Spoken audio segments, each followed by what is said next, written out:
ইব্রাহিম আলাইহিস সালামকে জিজ্ঞাসা করা হলো, আচ্ছা এই যে সুন্দরী মহিলা আপনার সাথে কে? তখন ইব্রাহিম আলাইহিস সালাম বললেন, হে উক্তি, সেটা আমার বোন। সুম্মা রাজা ইলাইহা, তারপর স্ত্রীর কাছে গিয়ে বলছেন, সারা ফালা তুকাযযিবি বিহাদিসি, তুমি আমাকে মিথ্যুক প্রমাণ করো না সারা, আমি কিন্তু বলে দিয়েছি তুমি আমার বোন। তুমি যদি বলো যে ইনি আমার স্বামী, তাহলে আমি কিন্তু মিথ্যুক হয়ে যাব। তুমি আমাকে মিথ্যুক প্রমাণ করো না। আরো মনে রেখো সারা, এই মাটির ওপরে মাত্র দুজন মুসলমান, আমি আর তুমি। গোটা বিশাল পৃথিবীতে মাটির ওপরে, অথচ কত বড় মানুষ ইব্রাহিম আলাইহিস সালাম, কত বড় মানুষ যার হিসাব নিকাশ করা যায় না। যখন জিবরাইল আমাদের নবীকে নিয়ে গেলেন প্রথম আকাশে নিয়ে গিয়ে আমাদের নবীকে বলছেন, জিবরাইল আদম আদম আবুকা ফাসসালাম আলাইহি, ইনি হচ্ছেন আদম, ইনি আপনার বাপ, আপনি তাকে সালাম দেন। তো আমাদের নবী একটু আগিয়ে গিয়ে বলছেন, আসসালামু আলাইকুম ইয়া আবি, আব্বা আপনাকে সালাম। তখন আদম আলাইহিস সালাম বলছেন, ওয়ালাইকুম আসসালাম ইবনি সালেহ নবিয়্যুস সালেহ, ও আমার সৎ ছেলে, ও সৎ নবী, তোমাকেও সালাম। এবার জিবরাইল আলাইহিস সালাম আমাদের নবীকে নিয়ে গেলেন সপ্তম আকাশের উপরে। কত তার মর্যাদা! সপ্তম আকাশের উপরে গিয়ে বলছেন, হুয়া ইব্রাহিম হুয়া আবুকা ফাসসালাম আলাইহি, ইনি হচ্ছেন ইব্রাহিম, ইনি আপনার বাপ। আমাদের নবীকে বলছেন জিবরাইল, ইনি হচ্ছেন ইব্রাহিম, ইনি আপনার বাপ, আপনি তাকে সালাম দেন। মানে আমাদের নবীর বাপ কে? ইব্রাহিম আলাইহিস সালাম। কত সম্মানী মানুষ! আমাদের নবী একটু আগিয়ে গিয়ে বলছেন, আসসালামু আলাইকুম ইয়া আবি, আব্বা আপনাকে সালাম।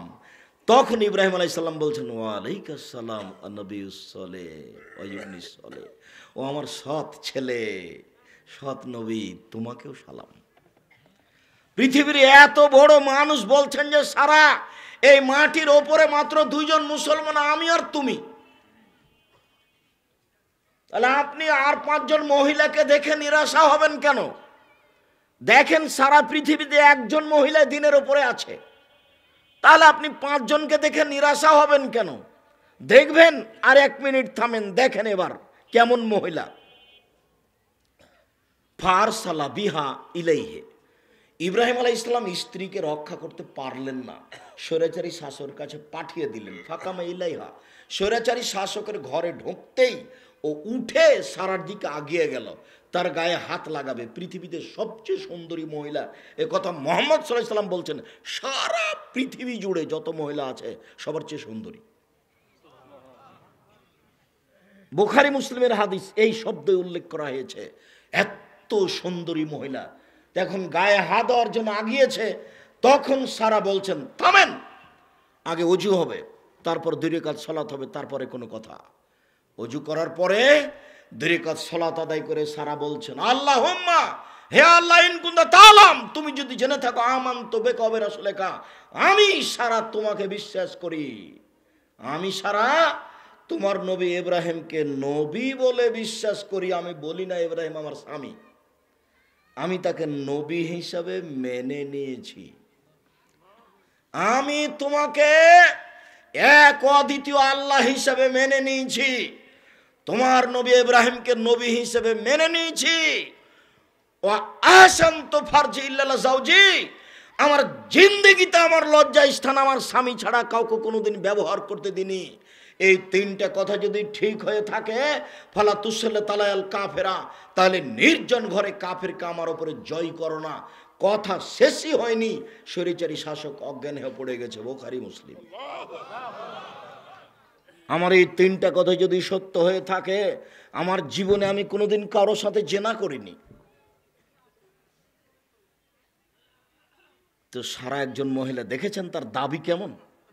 এ আমার গায়ে যত না হাত লাগাতে না পারে, এ আমার গায়ে হাত লাগাবে মানে আমি তোমাকে বিশ্বাস করি, তোমার নবী ইব্রাহিমকে বিশ্বাস করি, আমার জীবনে আমার গায়ে কোনো পুরুষ হাত লাগায়নি, এ আমার গায়ে হাত লাগাবে মানে?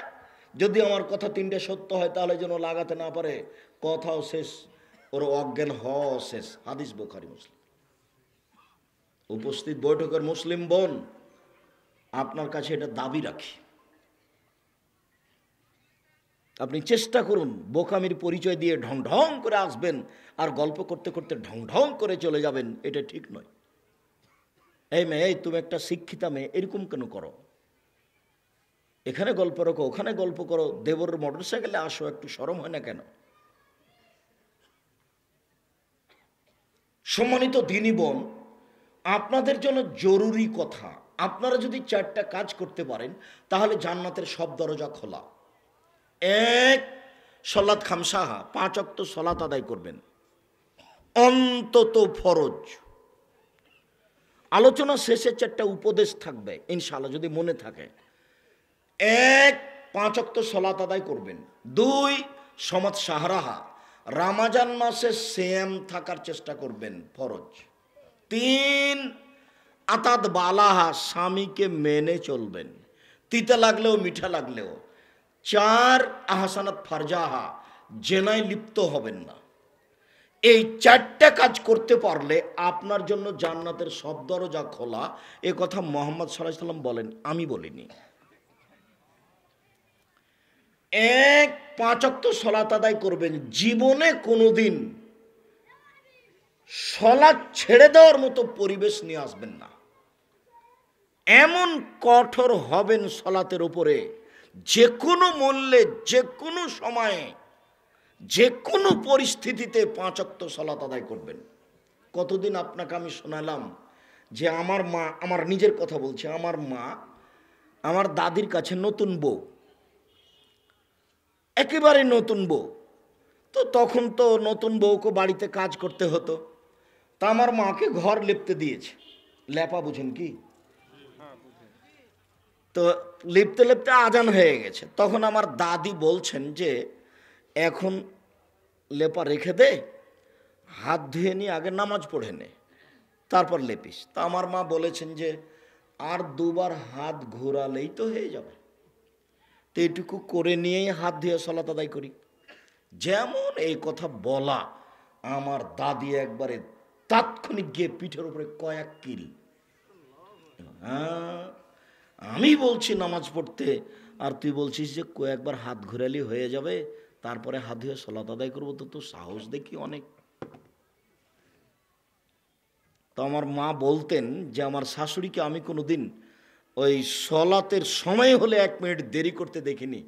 এমনকি ধান শুকাতে দেওয়া হয়েছে, বৃষ্টি চলে এসেছে, আজান হয়ে গেছে, আগে নামাজ পড়তে হবে, তখন আমার দাদি বলতেন যে যার বৃষ্টিতে ভিজছে সেই শুকাবে, আগে নামাজ তারপরে ধান উঠাতে হবে। 5 ওয়াক্ত সলাত আদায় করেন, এইটাকে কোনো সময় ভারী মনে করিয়েন না। মানুষের জীবনে সবচেয়ে গুরুত্বপূর্ণ জরুরি কাজ হলো নামাজ, সলাত।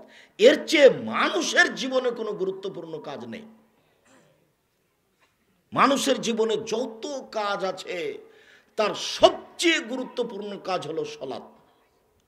কেননা সব ইবাদত নির্ভর করে সলাতের উপরে, নামাজের উপরে, সব ইবাদত। একাধিক দিন আব্দুর রাজ্জাক সাহেবের মুখে শুনেছি যে ইবাদতের জগতে সবচেয়ে দামি ইবাদত হলো সিয়াম, রোজা। হ্যাঁ, এই কথা ঠিক। ইবাদতের জগতে সবচেয়ে দামি ইবাদত হলো সিয়াম। এ দিয়ে আল্লাহকে খুব সন্তুষ্ট করা যায়। এর পরেও আপনার রোজা আছে কিন্তু নামাজ নেই, তখন এই রোজাকে আল্লাহ কেটে দিবেন, এই সিয়ামকে আল্লাহ কেটে দিবেন, আপনি নেকি পাবেন না। ইবাদতের জগতে সবচেয়ে শক্তিশালী, ক্ষমতাধর, পাওয়ারফুল ইবাদত হলো দান। দানের চেয়ে ক্ষমতাধর, শক্তিশালী পৃথিবীতে কোনো ইবাদত নেই। সে সিয়াম হোক, সলাত হোক, যেটাই হোক না কেন, এত ক্ষমতা কোনো ইবাদত রাখে না। আল্লাহ খুব রাগান্বিত, আপনাকে জাহান্নামে দিবেন, খালি আপনি দান করলেন, তখন সব রাগ ঠান্ডা, না যাও জান্নাতে যাও। রাসূল সাল্লাল্লাহু আলাইহি ওয়াসাল্লাম এভাবে বলছেন। আপনার মায়ের কবরে শাস্তি হচ্ছে আপনি দান করলেন, কবরের শাস্তি বন্ধ। দান করলেন এখানে, ক্ষমতা হয়ে গেল ওখানে। অবাক ইবাদত, অবাক। রাসূল সাল্লাল্লাহু আলাইহি সাল্লাম বলছেন, পানি যেমন আগুনকে নিভিয়ে দেয়, দান তেমন মানুষের পাপকে মিটিয়ে দেয়।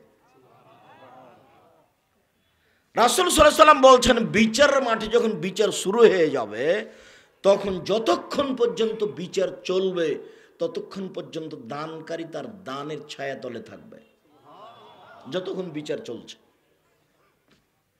সব সহিহ হাদিস। কত শক্তিশালী ইবাদত হলো দান। এর পরেও যদি সালাত নামাজ না থাকে, তাহলে এত দামি ইবাদতকে আল্লাহ কেটে দিবেন। যা, আল্লাহর ভয়ে এক ফোঁটা চোখের পানি আল্লাহর কাছে যত প্রিয়, পছন্দ ইবাদত হিসাবে এর চেয়ে পছন্দ কোনো ইবাদত আল্লাহর কাছে নেই। রাসূল সাল্লাল্লাহু আলাইহি সাল্লাম বলছেন, লাই ইয়ালিজার রাজুলুন নারা, লাই ইয়ালিজার রাজুলুন নারা বাকামিন খাশিয়াতিল্লাহ হাত্তা ইয়ালিজাল লাবানু ফি দারে। গাভীর বাঁট ওলান থেকে দুধ বের করে ভিতরে ঢোকানো যায় না যেমন, আল্লাহর ভয়ে কাঁদে যে সে জাহান্নামে যাবে না তেমন। গাভীর বাঁট ওলান বুঝেন তো? ওখান থেকে চাপ দিয়ে দুধ বের করে ভিতরে ঢোকানো যায় না যেমন, আল্লাহর ভয়ে কাঁদে যে সে জাহান্নামে যাবে না তেমন। মাঝে মধ্যেই একাই ঘরে ঢুকে 2 রাকাত সালাত আদায় করে কান্নাকাটি করে বলতে হবে। রাসূল সাল্লাল্লাহু আলাইহি সাল্লাম বলছেন, 7 শ্রেণীর মানুষ বিশেষ ছায়াতলে থাকবে। তার এক শ্রেণীর মানুষ নির্জনে আল্লাহকে ডাকলো, 2 চোখের পানি ঝরঝর ঝরঝর করে ঝরলো, ও জান্নাতে যাবে, বিশেষ ছায়াতলে থাকবে। উপস্থিত বৈঠকের মুসলিম বোন, আপনাকেই বলছি, আপনি একটু কান্নাকাটি করে চোখের পানি ফেলে আল্লাহকে বলেন যে যারা দামি মহিলা পৃথিবীতে বড় বড় জান্নাত পাবে, আমি একজন মহিলা, তুমি তাদের সাথে আমাকে করে দাও।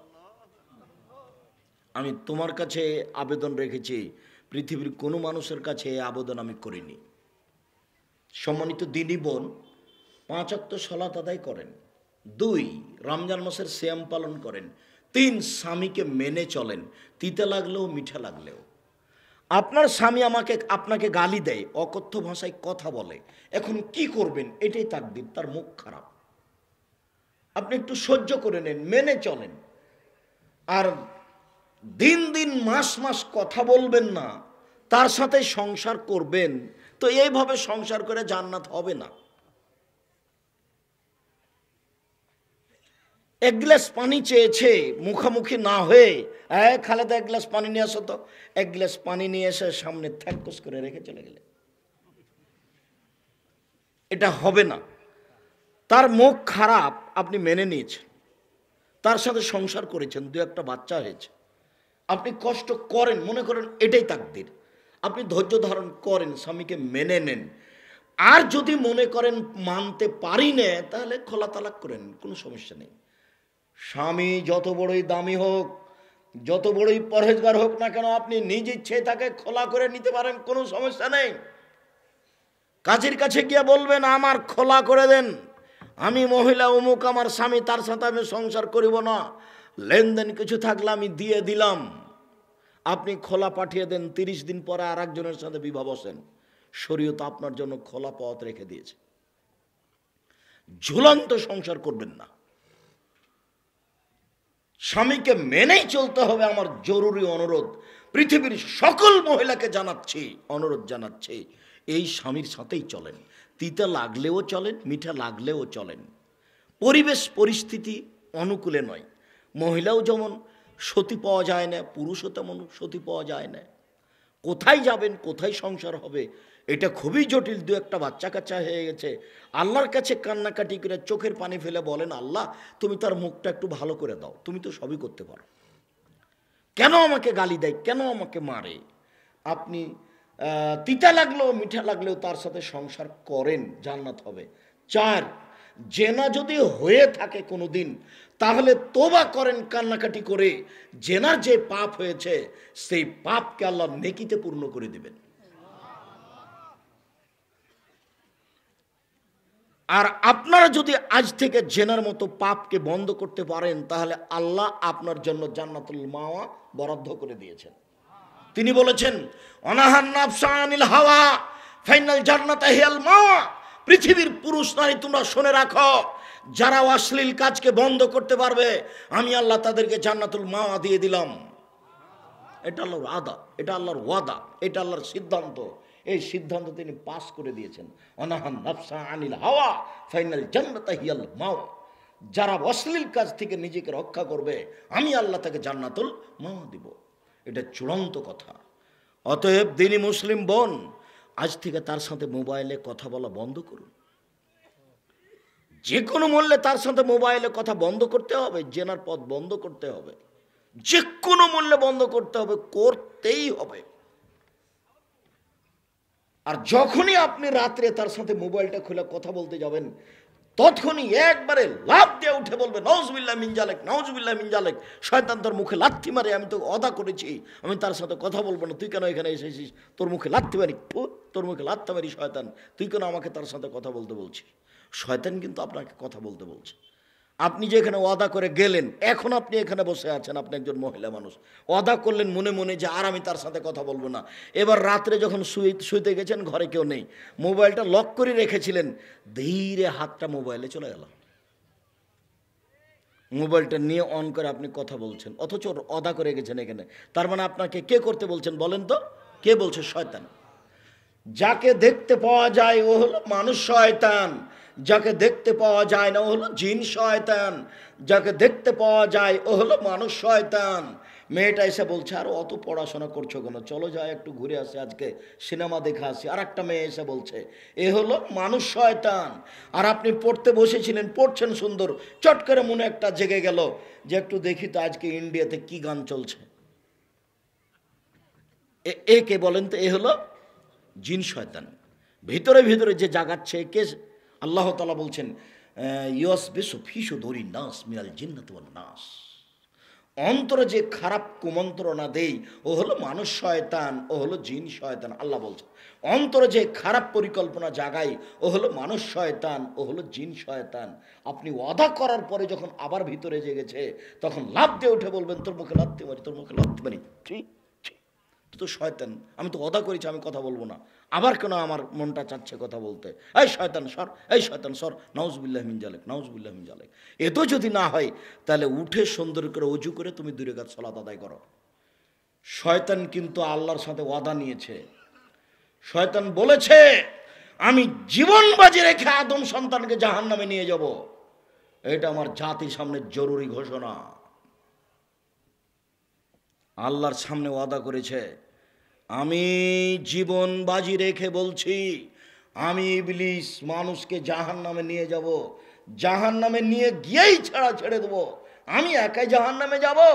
এই কথা ইবলিস বলছে, যার কারণে সিজদা করলে ও খুব কষ্ট পায়। ও বলছে, শয়তান নিজে বলছে যে ওমেরা লিবনে আদম লি সুজুদ ফাসাজাদা ফালাহুল জান্নাহ। আদমের ছেলে মেয়েকে সিজদা করতে বলা হয়েছে, ওরা যখন সিজদা করে তখন ওরা জান্নাতে চলে যায়। ওমের আলী সুজুদে, আমাকেও তো সিজদা করতে বলা হয়েছিল, ভাই তো আমি নাকচ করে দিয়েছি, ফালিয়ার নার আমার জন্য জাহান্নাম। ইয়া ওয়াইলাতি, ওরে আমার দুঃখ, ওরে আমার আফসোস। আমি ইবলিস জাতিকে বলছি শোনো, ওরে আমার দুঃখ, ওরে আমার আফসোস। ইবলিস বলছে ওরে আমার দুঃখ, ওরে আমার আফসোস, চিল্লাচিল্লি করে কান্নাকাটি করে বলছে আদমের ছেলে মেয়েকে সিজদা করতে বলা হয়েছে, ওরা সিজদা করেছে, ওরা জান্নাতে চলে গেছে, আমাকে সিজদা করতে বলা হয়েছিল, আমি নাকচ করেছি, আমার জন্য জাহান্নাম। ওরে আমার দুঃখ, ওরে আমার আফসোস। আপনি যখনই ওযু করে 2 রাকাত সালাত আদায় করে সিজদা করবেন, তখন লাফ দিয়ে শয়তান দূরে চলে যাবে আর চিল্লাচিল্লি করে কান্নাকাটি করে বলবে, আপনি দেখতে পেলে বুঝতে পারতেন অবস্থা। আপনি তো দেখতে পাচ্ছেন না, যার কারণে বুঝতে পারছেন না। আপনি যদি এভাবে রক্ষা করতে না পারেন, সুন্দর করে ওযু করবেন, 2 রাকাত সালাত আদায় করবেন, কান্নাকাটি করবেন, ও তখন দূরে গিয়ে লাফালাফি করে চিল্লাচিল্লি করে এই কথা বলবে, ওরে আমার আফসোস, ওরে আমার দুঃখ, কান্নাকাটি করবে আর এভাবে বলবে শয়তান। অতএব দিনী বোন 4টা কাজ করুন। আরেকটা কথা শোনেন, আল্লাহ রাসূল বলছেন যে নবীগণ জান্নাতে যাবেন, শহীদেরা জান্নাতে যাবে, সত্যবাদীরা জান্নাতে যাবে, ওই সব মহিলারা জান্নাতে যাবে, সিরিয়ালে আপনারা আছেন। তবে ওই সব মহিলারা কারা?